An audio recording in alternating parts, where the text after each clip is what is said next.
সকাল বন্ধুরা, যে যেখান থেকে আমার এই ভিডিওটি দেখছো, আশা করছি সকলে সুস্থ আছো, ভালো আছো। আমরাও কিন্তু বেশ ভালো আছি। তবে হ্যাঁ, ভিডিওটা এডিট করতে গিয়ে একটাই কথা বারবার মনে হচ্ছিল, এই যে ভিডিও বলো, ছবি বলো, সবটাই কিন্তু স্মৃতি মোবাইলে আমরা তুলে রাখি বলে জিনিসটা একদমই জলজান্ত মনে হয়, যেন চোখের সামনে ভাসছে। কেন বলছি সেটাই ভাবছো। এই ভিডিওটা বেশ কয়েকদিন আগের। তো যখন আমি এডিটে বসেছি, আহিলের বাবা কিন্তু দুদিন হলো অলরেডি স্কুল চলে গেছে, বাট ভিডিওটা যখন দেখছি মনে হচ্ছে এই তো আমার চোখের সামনেই এই দিনগুলো গেছে, এইভাবে ওর পাপা কাজ করছিল। তো এইগুলোই মাথার মধ্যে ঘুরপাক করছে। আর এইদিকে আহিলের পাপা গ্যারেজটাকে পরিষ্কার করছে। মিস্ত্রিদের যেটুকুনি কাজ তোমার ইট গেথে জাস্ট বাড়িটা দাঁড় করিয়ে দেওয়া, তার বাইরে যে একটু পরিষ্কার করি বা নোংরা টোংরাগুলো ফেলে দিই, তার কোনো প্রশ্নই নেই। এই কাজগুলো আমাদের নিজেদের করতে হয়। আমাদের রুমগুলো একদম পরিষ্কার তোমাদের দেখিয়েছিলাম, সেগুলো আমরা নিজেরাই করেছি। ইভেন গ্যারেজটা ওর পাপা যেহেতু চলে যাবে আর দু একদিনে আছে, তো ও গ্যারেজটাকে একটু পরিষ্কার করে দিচ্ছে, কেননা প্লাস্টার শুরু হবে আস্তে আস্তে, গ্যারেজেও হবে, তখন জিনিসগুলো কোথায় কিভাবে ছড়িয়ে থাকবে, সেই কারণে গ্যারেজটাকে সুন্দর করে পরিষ্কার করে দিয়েছে। আর এই যে ঘরগুলো দেখছো এত চকচকে, এটাও কিন্তু আমরাই করেছি। আর এই দিকে আজকে কোনো রাজমিস্ত্রিরা আসেনি, কেননা চিপিং করা হচ্ছে। চিপিং কি বা কেন করা হয় আমি কিন্তু কিছুই জানতাম না। তো আহিলের পাপা নাকি মিস্ত্রিকে ফোন করেছিল, আমাদের যে রাজমিস্ত্রি, তো তারা নাকি চিপিং করায় না, কন্ট্রাক্টের মধ্যে ওদের চিপিংটা নেই। তো এটা আবার আলাদা করে লোক ডেকে চিপিংটা করানো হচ্ছে। তো সেই কারণেই আজ রাজমিস্ত্রিরা আসেনি। আর চিপিংটা তোমার মেনলি করানো হয় এই যে ছাদ দেখছো বা ঢালাই বা পিলার যেগুলোকে বলে, জানালার যে ঢালাই, সেগুলো তো একদম স্মুথ হয়। তো ওদের না মশলা ধরাতে, প্লাস্টারের সময় মশলা ধরানোটা নাকি অনেকটা কষ্টকর হয়ে যায়, আবার মশলাটা নাকি ভালোভাবে থাকেও না। সেই কারণে এই চিপিংটা করিয়ে নিলে প্লাস্টারটা নাকি সুন্দর হয়, এই কারণেই করানো হয়। তো আমরা ভাবলাম চলো, সবই যখন করাচ্ছি চিপিংটা আর বাদ যায় কেন। চিপিং এখন অনেক মানুষই করায় না, 80%ই বলতে পারো মানুষ করায় না। তো আমরা এখানে চিপিংটা করিয়ে নিলাম। তারপরে মিস্ত্রি ওখানে কাজ করছিল, আমরা থেকে কি করব বলো, চলে এলাম বাড়ি।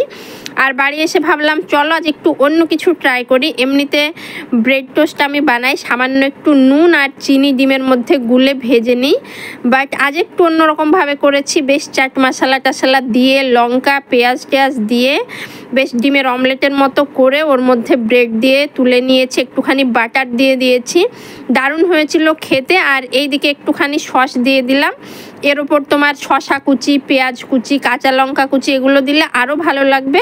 কিন্তু আমার আহিল বেটা খাবে না, সেই কারণে আমি শুধু একটুখানি সস দিয়ে দিয়েছি। আর একটুখানি ছিল ভুড়ি, তো ভাবলাম চলো পাপা যখন চলে যাবে যেটুকুনি আছে রান্না করে ফেলি।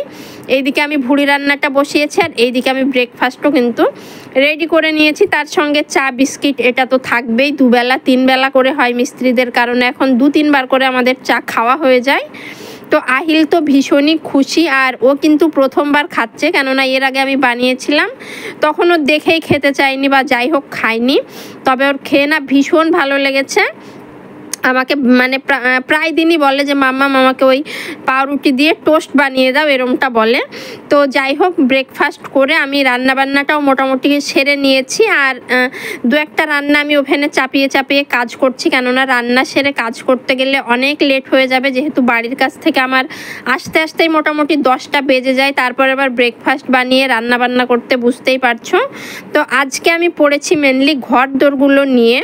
সত্যি কথা বলতে গিয়ে এই বাড়ি যতদিন শুরু হয়েছে ঠিকঠাকভাবে ঘরগুলো আমার পরিষ্কার করা হয় না। হ্যাঁ, ঝাড় দেওয়া মোছা এটা আমি রোজই করি, বাট এই যে সমস্ত কিছু সরিয়ে ফার্নিচারগুলোকে মুছবো, জিনিসপত্রগুলো একটা একটা করে নিয়ে মুছবো, এই জিনিসগুলো এই 3-4 মাসে একবারও হয়েছে কি আমার মনে নেই। তো সেই কারণে ভাবলাম আহিলের পাপাও যখন আছে, আবার ও যখন চলে যাবে আর 2-1 দিন বাদে, তো আজ আমি এই কাজগুলোই করে নিই। আর মিস্ত্রিও নেই ধরো একেতে, তো বাড়ির ওখানে যাওয়ারও কোনো প্রশ্ন নেই। তো আমি এইদিকে ঘরদোর নিয়ে বসেছি।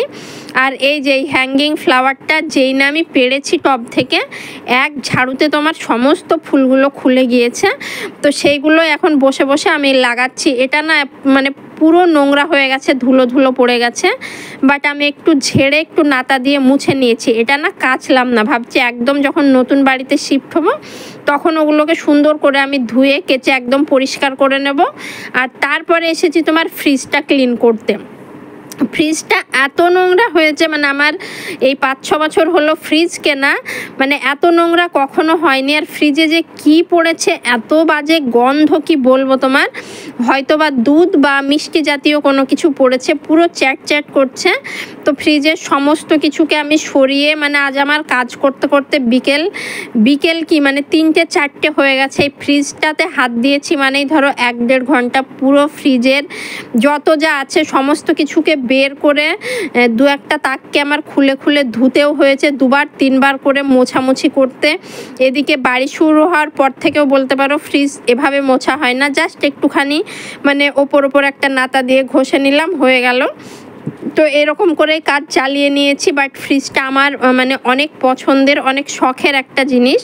আমার বাড়িতে যত কিছু ফার্নিচার আছে তার মধ্যে সবচাইতে পছন্দের কিন্তু আমার এই ফ্রিজটা। বাট সময়ের অভাবে এখন আর সেভাবে পরিষ্কারও করতে পারি না, যত্নও করতে পারি না।